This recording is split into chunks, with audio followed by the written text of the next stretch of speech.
باہر جاتے ہوئے عورت کو کپڑا, عبایا, چادر وغیرہ کتنا نکالنا چاہیے؟ دیکھیں عورت کا جو پردہ ہے نا, ایک ہے بیسک پردہ, بنیادی, جو ہر عورت نے کرنا ہی کرنا ہے. وہ کیا ہے کہ پورا جسم چھپا ہوا ہو سوائے چہرے اور ہاتھ کے. یہ تو پوری امت کا اجماع ہے کہ اتنا پردہ تو عورت نے, بولو بھائی, کرنا ہی کرنا ہے. اس میں کسی کا اختلاف نہیں ہے.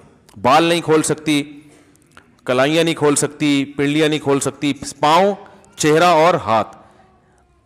یہاں تک سمجھ میں آئی بات؟ یعنی یہ تو اس کا تو آپشن ہے ہی نہیں سر کے بال کھولنے کا یا سر سے چادر ہٹ جائے. دوسرا ہے چہرے کا پردہ.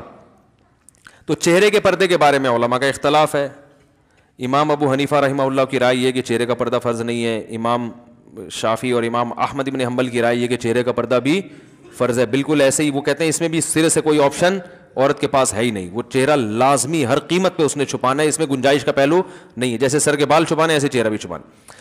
امام حنیفہ کی جو اصل رائے ہے وہ یہی ہے کہ چہرے کا پردہ فرض نہیں ہے اصل کے اعتبار سے. تو چہرے کا پردہ جو فرض ہے وہ جہاں فتنے کا خوف ہوگا تو وہاں فرض ہوگا, جہاں فتنے کا خوف نہیں ہے وہاں فرض نہیں ہے. فتنے کا خوف ہو پھر بھی فرض نہیں ہے, ایسی کسی فقیہ کی رائے نہیں ہے. کیونکہ قرآن مجید کی جو آیت ہے نا, یدنین علیہن من جلابیبہن, جب گھر سے باہر نکلو تو اپنے اوپر چادریں ڈال لیا کرو, تو ظاہر اس میں چہرہ بھی آئے گا. تو وہ فتنے کے خوف ہی کے موقع پر اللہ نے فرمایا. تو جہاں بھی فتنے کی نوعیت چاہے کسی بھی نوعیت کی ہو, تو اس پر علماء کہتے ہیں کہ جوان عورت کے چہرے میں فتنے کا خوف بہرحال موجود ہے. سارے تو مسائل چہرے ہی سے پیدا ہوتے ہیں نا, تو اس لیے فتنے کی وجہ سے چہرے کے چھپانے کا حکم دیا جائے گا. اور فتویٰ اسی پر ہے کہ اگر کوئی جوان عورت چہرہ نہیں چھپاتی تو وہ گنہگار ہوگی. امام حنیفہ کا جو قول ہے نا چہرہ فرض نہیں ہے, وہ اس صورت میں کہ جب فتنے کا خوف نہ ہو. یعنی یہ اس میں ایک نرم پہلو نکلتا ہے کہ بعض دفعہ ضرورت ہوتی ہے چہرہ کھولنے کی, بعض دفعہ خوف ہی نہیں ہوتا بالکل بھی. تو اب متاخرین حنفیہ کا فتویٰ اسی پر ہے, اور اسی پر تقریباً سارے علماء جو فقہ حنفی کو فالو کرنے والے ہیں سب متفق ہو چکے ہیں. اور آج سے نہیں, آج سے 700-800 سال پہلے یہ فتویٰ دیا جا چکا ہے کہ اب عورت کو چہرہ کھولنے کی اجازت نہیں ہے. کیونکہ نبی صلی اللہ علیہ وسلم کے دور میں باندیاں ہوتی تھیں, بیویاں بہت کثرت سے, تو حلال اتنا زیادہ ملتا تھا کہ حرام کی طرف لوگوں کے قدم نہیں جاتے تھے, اور وہ مواقع بھی نہیں تھے برائی کے. اب حلال میں پابندیاں لگ گئی ہیں اور حرام, تو اب لوگوں کی نظر اتنی صاف نہیں ہے. اب کوئی جوان عورت جائے گی تو بہت زیادہ امکان ہے کہ لوگ بری نیت سے اس کو دیکھیں گے. تو اس لیے عورت پر چہرہ چھپانا اس زمانے میں فرض ہے. بات آئی سمجھ میں؟ تو یہ تو ہو گیا. لیکن اس میں چونکہ اختلاف ہے اور ایک پہلو نکلتا ہے, تو جہاں شدید مجبوری ہوگی تو وہاں گنجائش دی جائے گی. مجبوری کا مطلب کوئی ایکٹر ہے, اداکارہ ہے, فلم ایکٹریس ہے, وہ توبہ کر رہی ہے, تو اب اس بیچاری نے جہاں ایسی بے حیائی میں زندگی گزاری, اب اس کو تھوڑا نرمی کی طرف کہ بھائی چلو تم وہ پردہ کر لو جو سب کا جس پر اتفاق ہے. something is better than nothing. اب آپ اس کو مکمل کہیں گے جی وہ سر کے بال سے لے کے پاؤں کے ناخن تک, تو اس کے لیے مشکل ہوگا. بات آ رہی ہے سمجھ میں؟ تو ایک علماء صلحاء کے گھرانے کا معاملہ کچھ اور ہے, ایک بالکل لبرل عورت جو بیچاری توبہ کر رہی ہے, تو اس کو تو گنجائش کا پہلو دیا جائے گا نا. بھائی پہلے تو بالکل ہی ڈانس کرتی تھی, ناچتی تھی, گاتی تھی, ایکسپوز کرتی تھی, چلو اب اتنا ہو کہ چہرہ کھول لو, باقی جسم ڈھانپ لو. تو ایسے موقع پر اس کو گنجائش دی جائے گی, گنجائش کے فتوے سے فائدہ اٹھا کے, سمجھ لیں.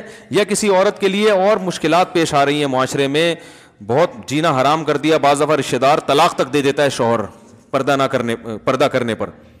تو جہاں عورت کو یہ خطرہ ہو کہ میاں طلاق ہی دے دے گا, تو عزیمت تو یہ کہ لے لے طلاق. لیکن وہ خطرہ ہے کہ بھائی طلاق کے بعد میں کہاں جاؤں گی, کسی برائی میں نہ پڑ جاؤں, تو پھر ایسی صورت میں بھی اس عورت کو گنجائش دی جاتی ہے, بھائی مجبوری ہے, تمہارا شوہر نالائق ہے, زبردستی کر رہا ہے, تو چہرہ دیور کے سامنے ایسی مجبوری میں کھولنے کی گنجائش ہوگی. انشاءاللہ گناہ بیوی کو نہیں ہوگا, شوہر کو پھر بھی گناہ ہوگا کہ مجبور کیوں کر رہا ہے اس کو. تو یہ ہے. تیسرا پردہ ہے وہ ہے تقویٰ.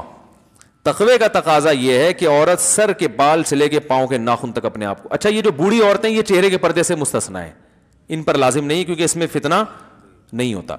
تو تقوی کا تقاضا یہ ہے کہ سر کے بال سے لے کے پاؤں کے ناخن تک اپنے آپ کو ڈھانپ لے, جیسے عرب عورتیں کرتی ہیں. دیکھا ہوگا دیندار عرب عورتیں, ہاتھوں میں دستانے ہوتے ہیں. بعض حضرات یہ بھی کہتے ہیں اتنا پردہ اسلام میں نہیں ہے, پورا جن بنا دیا اس کو, ایسا یہ غلط ہے. اسلام نے پردے کو اپریشیٹ کیا, جتنا زیادہ اپنی مرضی سے عورت پردہ کرے گی اتنا زیادہ پسندیدہ ہے. صحابیات میں مخدرات بھی ہوا کرتی تھیں. مخدرات کہتے ہیں وہ عورتیں جن کے جسم کے کپڑے پر بھی کسی کی نظر نہیں پڑتی تھی, اتنا اپنے آپ کو مردوں سے چھپاتی تھی. تو اسلام نے عورت جتنا زیادہ پردہ کرے گی اس کو اپریشیٹ کیا ہے. ہاں بشرطے کہ اس سے ضروری کاموں میں حرج نہ ہو رہا ہو.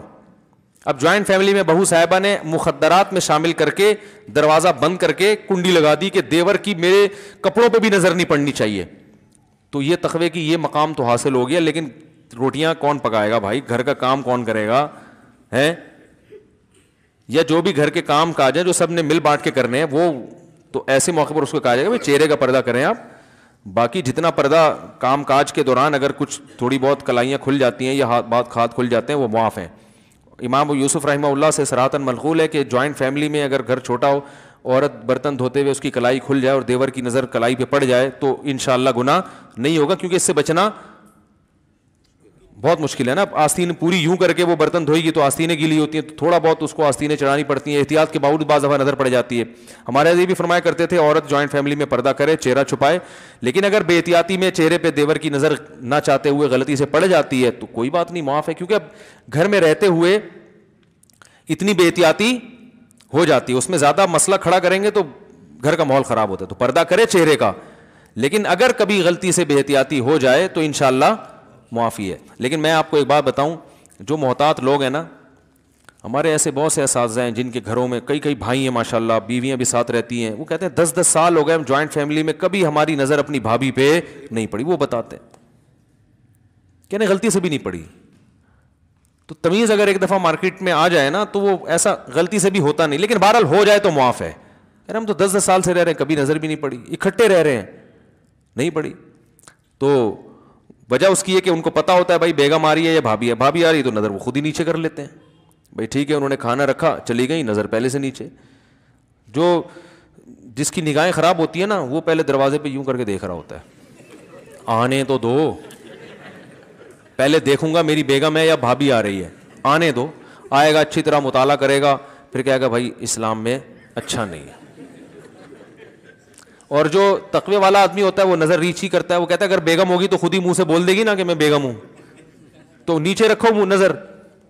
جب وہ کھانا لے کر آ رہی ہے کچن کے کھٹ پٹ سے اندازہ ہو گیا بھابھی کھانا لگا رہی ہے میرے لیے, تو بھائی پہلے سے نظر نیچے رکھ لو, وہ آئیں گی رکھ کے چلی جائیں گی, ٹھیک ہے نا.